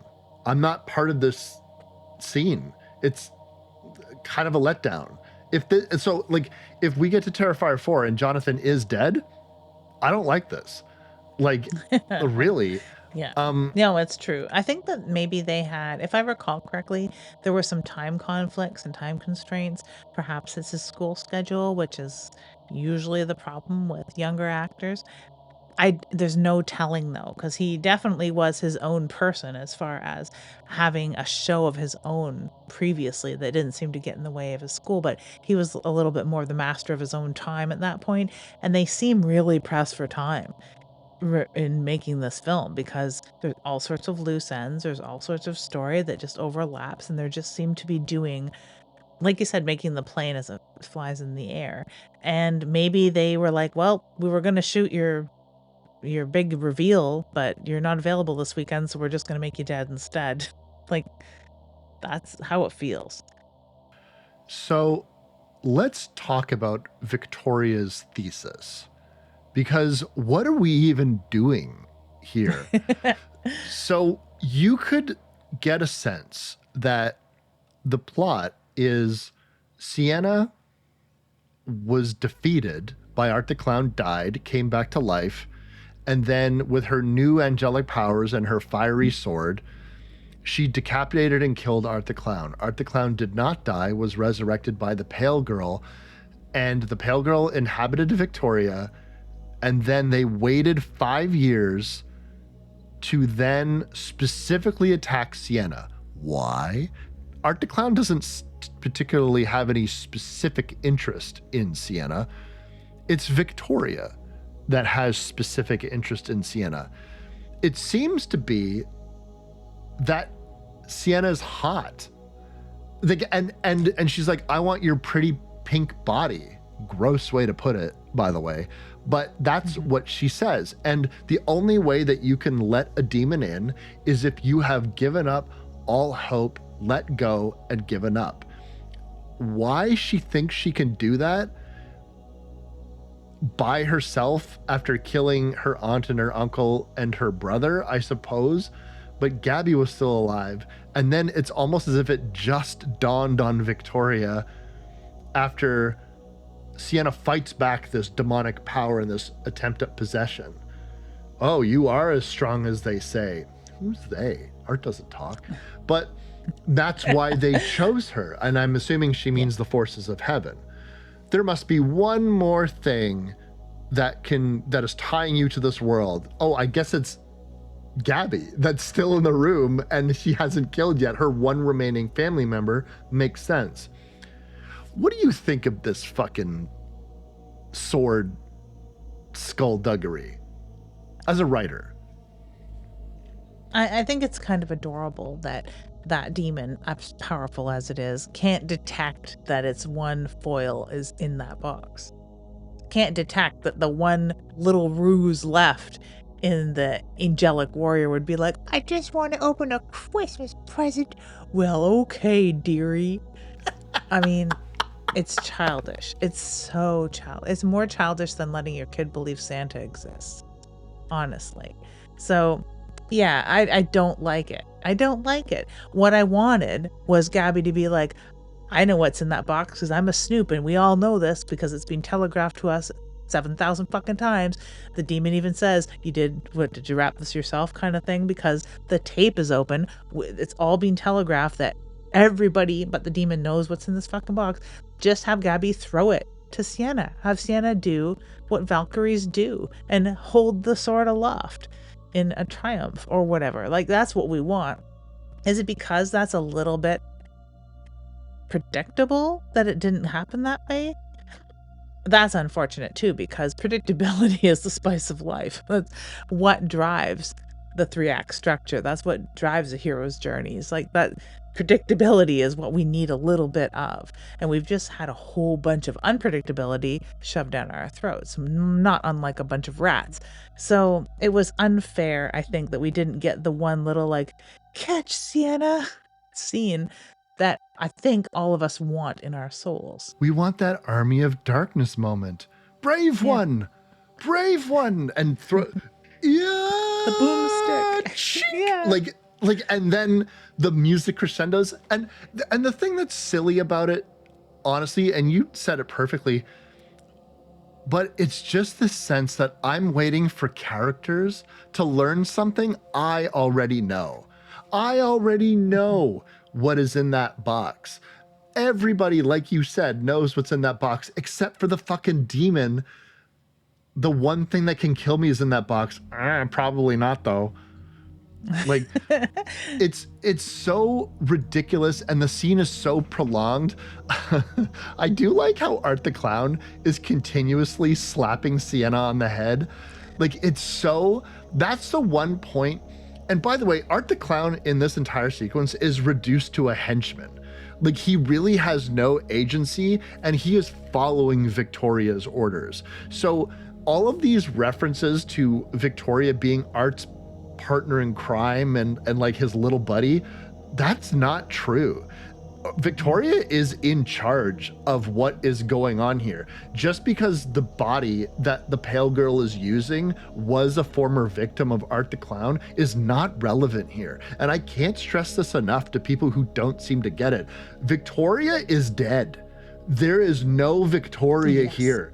This is the pale girl, and it may have Victoria's memories, but she's dead.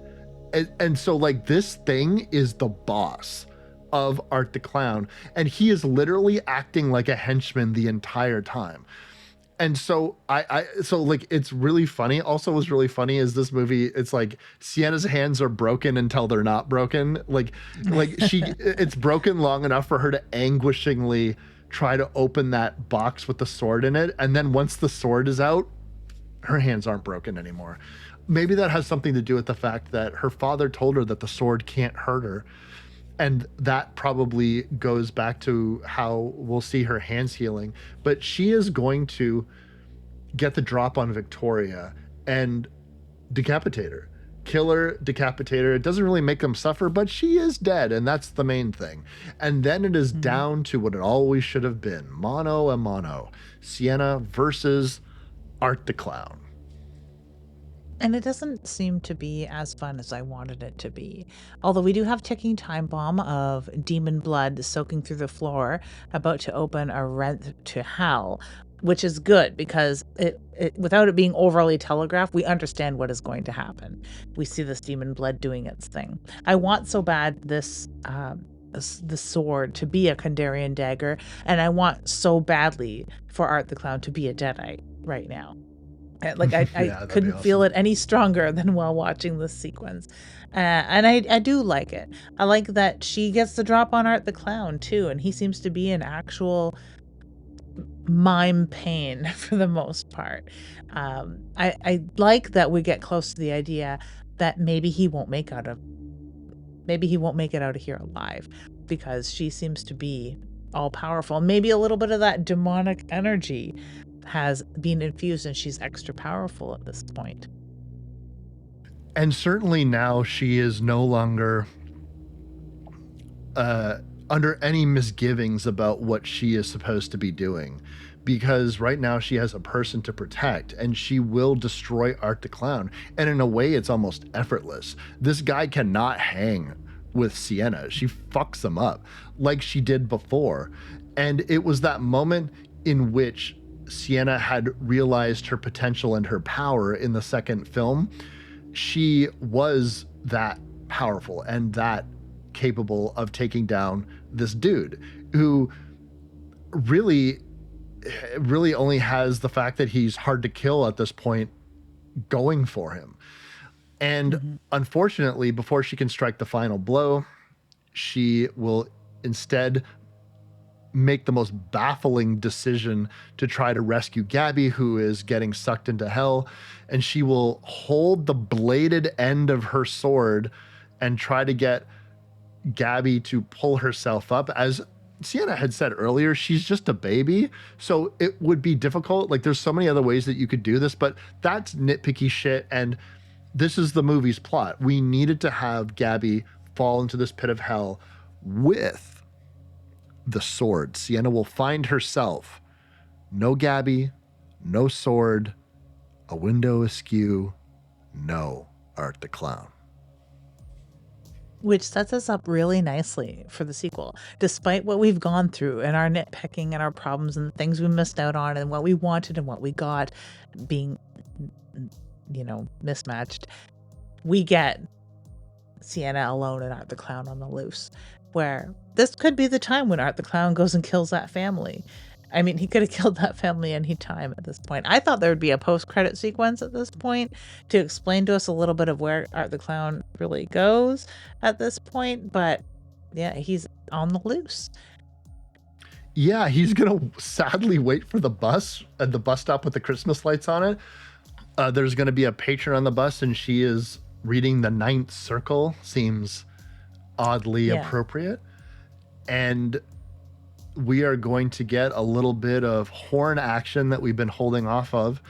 And we know, or we suspect, that, the bus driver and the woman on the bus probably not long for this world, because Art the Clown doesn't really encounter anybody and lets them go.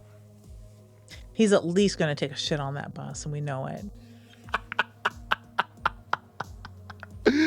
Oh my God. But yeah, that's Terrifier 3. It's great. It really is great.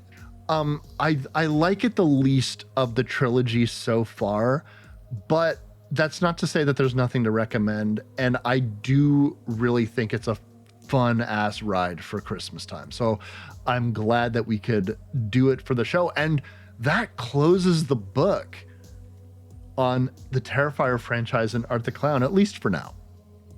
And it closes the book on 2025 because we'll be back after the holiday season.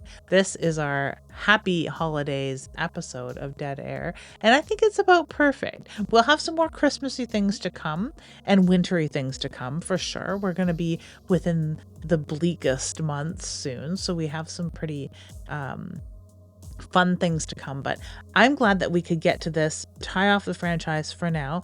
We'll revisit it whenever part 4 comes out, I'm sure, because I am really taken with this. As much as I like part 1 the most, some scenes in part 2, this film is my second favorite, only because of the Art the Clown sequences. It doesn't surpass it in gore. The story is all over the place, but I really like the way that Art is. Even though I don't like Victoria, I like his reaction to oh, the boss is in the room, better start typing my report kind of look on his face for a lot of the times that she's around. I do like that. The excitement that he has for Santa Claus, I really enjoy. His innovations of what's in his bag of tricks this time around, I do like. So it's going to be the second most favorite Art the Clown. Not my most favorite Christmas movie, though. That's for sure. Wait, what is your most favorite Christmas movie? Hell House. Like The Legend of Hell House? Or yes. That's The Legend of Hell House. Oh, that's a good one. Yeah. I think it was probably one of the first Christmas episodes we ever did is Black Christmas for me. That is, that that movie reminds me of my dad. I love Olivia Hussey. Oh my God. The day she died, I was beside myself. I was crestfallen.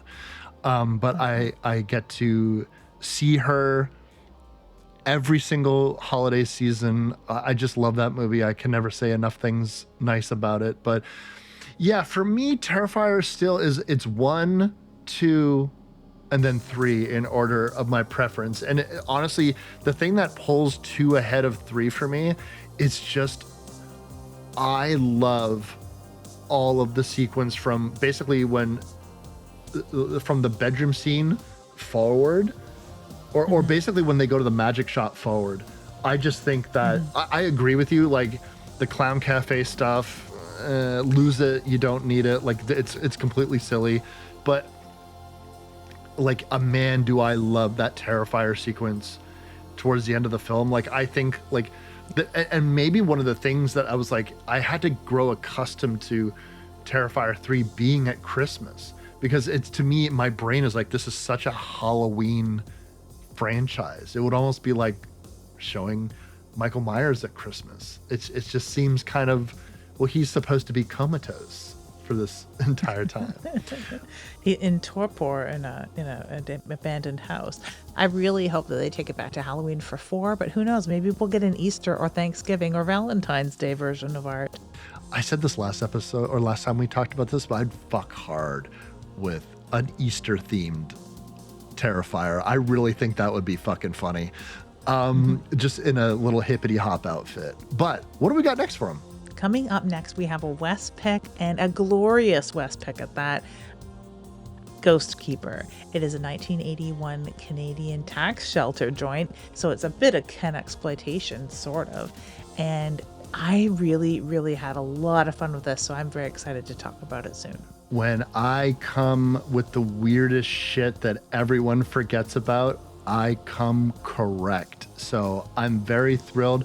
This was one of those ones where I was so hesitant to recommend to you because, we've been doing this for over a decade. Lydia still kind of scares me. She's the cool girl that I want to be my friend, and I don't want to recommend stupid movies or bands she doesn't like because she's going to call me a poser. That's just the way it is. And so I'm like, oh, maybe this one. And so when she ends up liking it, I feel very cool. And I think it's a great way because it's also New Year's themed a little bit. It is. So, it's perfect. So we will be able to enjoy 2026 again with you until one of us drops. I don't think that that's in the cards. Really, I've made it to 50 years old at this point. Oh, yeah, by the way, I've suffered a birthday. And you know what? If I can keep podcasting at this late age and not turn into 100% Mr. Burns with Kleenex boxes on my feet, I think we stand a chance.